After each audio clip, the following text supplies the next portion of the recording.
మొన్న సదాశివపేట పోయినా అందరు వినాలి ఇది. నేను సదాశివపేట ఐపీ కాడ దిగి ఒకరోజు నేను ఇంకొక వాసిం భాయ్ అని ఉన్నాడు, ఇద్దరు నడుచుకుంటూ పోతున్నాం. ఆ గాంధీ చౌక్ దిక్కు పోతున్నాం. సదాశివపేటలో పోతుంటే ఆడ ఒక చెరుకు బండి, ఒక ఆమె చెరుకు గ్యాస్ సోడా అమ్ముతున్నది. ఆమె ఈ గ్యాస్ సోడా ఆమె ఆడ ఇద్దరు ఫోటో దిగుతారంటే నేను ఆగినప్పుడు ఆమె సోడా కలుపుతున్నది, నిమ్మకాయ సోడా కలుపుతున్నది.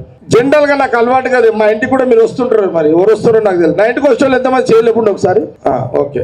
జనరల్ గా ఎప్పుడన్నా వస్తే అడుగుతా, ఏమమ్మా ఏంది ప్రాబ్లం, ఏంది మీ సమస్య ఏందని అడుగుతా. ఒకసారి మూడు ఖరాబ్ ఉంటే వద్దమ్మా అంట, తర్వాత మాట్లాడతాట. అయితే నేనేమని అడిగినా, ఏమా నువ్వు ఏంది అంటే, సార్ మాది ఒక ఊరు, నేను నా భర్త ఈ చెరుకు రసం గ్యాస్ది చేస్తాము, అటో ఇటో ఒక 500 రూపాయలు మేము చేస్తాము, అటో 2-3 వేలు నెలకు సంపాదించుకుంటాం భార్య భర్తలము, ఈ గ్యాస్ సోడా దీని మీద అన్నది. మరి నువ్వు ఇంకా ఎక్కువ సంపాదించాలంటే నీకు ఏం కావాలి అని నన్ను అడిగిన. నాకు అలవాటు కాబట్టి అడిగిన.